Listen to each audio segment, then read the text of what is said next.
Hello, hello, hello, hello, hello, hello. Hello, my name's Steven, and I will share to you the story of what happened to old, poor old Sylvia, being finished and ended. And here's the tale of how it all happened. First, we finished off and ended up in regards to after the death of Katrina and the aftermath of that. And the puppet master, in his or her infinite wisdom, saying, "Hey, we're going to take you away from the lodge. We're going for a field trip. Pack up, get on a plane, and our Whodunnit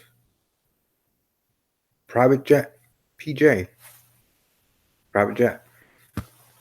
But on the Whodunnit flight, we're going to Barrow, Alaska. Yes, Alaska. I've been to Alaska before. And there, we get our own personal suite, our own personal room, our own cabin, our own home away from home, which is our home away from home, which is away from home because the lodge isn't our home. But you get the picture. It's not the point of this. Now, is it? But while there, the puppet master, already planning ahead, wheels turning, knowing what exactly that individual wants to do, is letting the killer know Sylvia's next on the chopping block.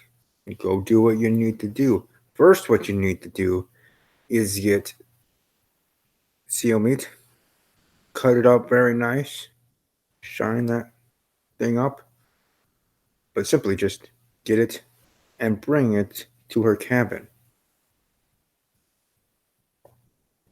Because on the evening of June 14th, while we after we did arrive, we are in the cabins, in our own personal cabins, like I said. In the evening of June 14th, the killer was outside Sylvia's room with meat, with flesh of seal meat.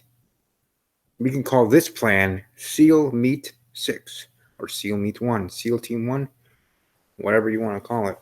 That's what happened. To bait a polar bear because of those signs we saw, and that was pretty much everywhere, beware of the polar bear. Sounds catchy, doesn't it?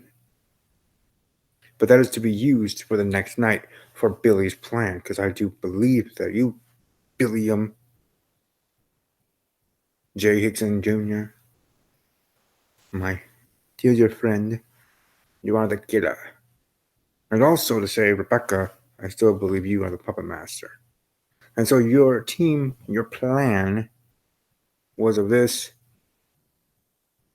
because even Sylvia put it in her journal as an entry on that very date, 6/14/19. I don't know what the fuck is going on. I just saw someone walk past my fucking window in a black hoodie. They were holding something fleshy. God help me. She was worried. She was concerned. She still went to bed because she wanted to just sleep it off and wake up in the morning refreshed and to go on her day. But unfortunately, that was not the plan. Her plans are in the plans of the killer and the puppet master, as the puppet master instructed the killer to do the following: go into her room and take her from her bed, as he did with the pocket knife he had. But even before that, being traveling to Barrow, Alaska, having the meat there, putting that there in the evening, having the bear either in a cage or coming out of nowhere to enjoy that meaty flesh of seal. But as I was coming into the room, taking Sylvia from the bed, pulling her from her hair, and at pocket knife point or knife point, marching her almost military style outside of the room. But even before that happening, there's a little battle that ensued, a little bit of her trying to fight back or trying to do the best that she can. Because from what we saw of her room, nightstand being knocked over, lamp being broken, blood all over the sheets and everywhere because first being stabbed, then being stabbed again to be held at pocket knife point. with the killer wearing the black hoodie, which reminds me a lot of Riverdale and the Black Hood. Yeah, but blood on the bed, blood on the sheets, knocking over the nightstand, and marching around, and that's why there are those 8 marks in the back, and bleeding in the blood there on the cabin floor as she's walking. It's drip, drip, and the marks that we see, whether in the snow or in from the blood on the cabin floor, is from the killer and Sylvia. Sylvia at this point is still alive.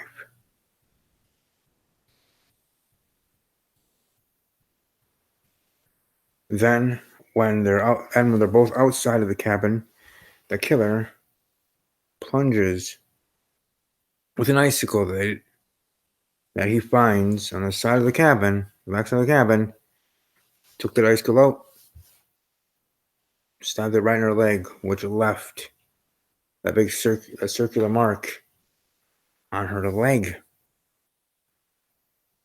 On her leg there. Or on her knee, I should say, on her knee. Then, as she's trying to slowly go towards you, the killer, you flee, like the SOB you are. And with fleeing, you drop the pocket knife, lands in the snow. Come on now, don't be slippery, don't slip up. Evidence. Do you want to be caught? And you run away with the icicle in your hand because the icicle's gonna melt. It's almost a perfect murder in its own right. But that's not what killed her. The icicle to the leg did not kill her. It did help, but it didn't kill her because beyond being cold in Alaska, knowing in June, the high temperatures in the 40s, the lows are still in the 20s, remind me of Wisconsin winters. And she was simply only wearing her PJs, her pajamas. So the combination of frostbite and more so hypothermia, which I do believe is the cause of death, along with blood loss because of the wounds and injury, together is what injured her. But again, in the end, it was hypothermia because she was attacked on the 14th and the body not found to the 16th. But something even happened beyond that because you wanting to freeze her out because you've been saying it's cold. Well, no shit, Sherlock, it's Alaska. But I got the point of what you meant by the clue. Because she was out there in the Alaska evening and day the next day. Face down in the snow. Her life being ended, unfortunately. But they're coming to the hypothermia, which, like I said, is the cause of death. Then, in the next evening of the 15th, the polar bear comes around for the seal meat, having a snack, but sees Sylvia's body there. So thinking to have another seal, thinking it's a seal, don't know the polar bear could realize or understand the difference, goes after Sylvia and rips her apart, biting at the neck, the stomach, ripping all her intestines out, leaving it all out there, freaking spaghetti in your SpaghettiOs. I know. It's not a beautiful thought to think.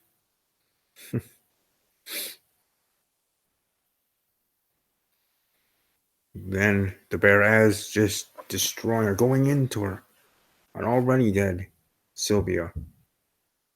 The killer making that being its own red herring, making us think that the bear attack was the ending blow, but she already died of hypothermia and the wounds and injuries and blood loss. Hypothermia being the main cause of death. But also, while the bear is chomping and enjoying Sylvia for dinner on the 15th evening, the 15th into the 16th of June of this very year, ripped off her left arm completely, flesh off the bone. And with having all the back wounds and the bite marks from the polar bear leaves and goes back to its cage, go back to the woods, wherever it was. It goes back because that's where we find the bear print, the paw print, so to speak, of the Alaskan polar bear. As the killer leaves with the icicle, the polar bear later the next night left with flesh hanging from its mouth, satisfied and full from eating, left back to just enjoy the rest of his or her evening as Sylvia has pretty much been finished off, though, like I said already then. Then the morning of the 16th comes at 7:32 a.m. Alaskan Daylight Time. We all are awake, whatever word you want to use. Now we awake to find heavy coats and snow boots placed in our rooms, and we go outside with them on. But however, at that moment, Rebecca, John, and Sylvia, the ones scared, along with Gavin, have yet to arrive. But then Gavin does come out and says, "House guests, are we all accounted for?" And Erica replies, "No, we're missing the people with the scared cards."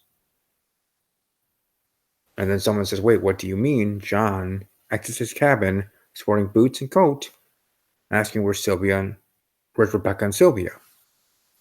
And then suddenly we hear a stream ripping through the silence of Alaska, saying, "Gavin, help!" And all of us, along with the staff, quickly rush over to the furthermost cabin from the rest. So that's why we weren't able to see it, because this cabin where Sylvia was the farthest one. Everybody doing their own thing on the 15th, enjoying Billy drinking, other people doing other things, whatever. Me reading a good book. Whodunnit, right? Audiobook.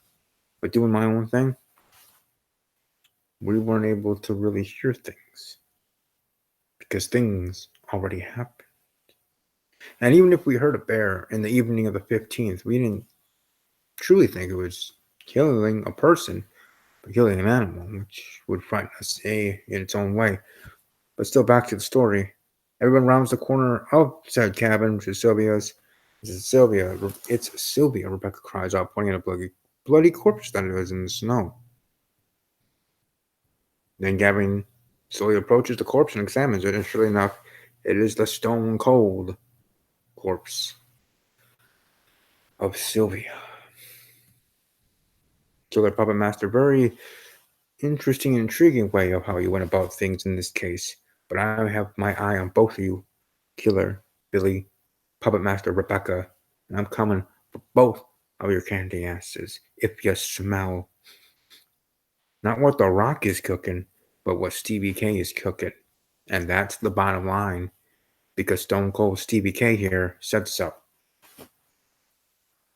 Again, she was face down. The polar bear came to eat her, flipped back, tear her apart, threw her around while eating. I mean, it's not a person not going to have hands to move it around. Flip, flip, flip. Yeah. And did what it needed to do to enjoy its meal. And that's basically it in that regard.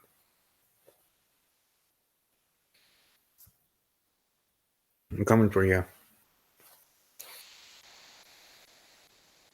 Doesn't matter if I have a bad case. I know I have a good case, and I know that I know how you think and how you operate. And all I have to say is I've been saying and will keep saying all the way to the end.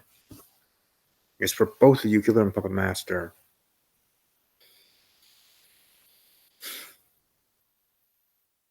Run.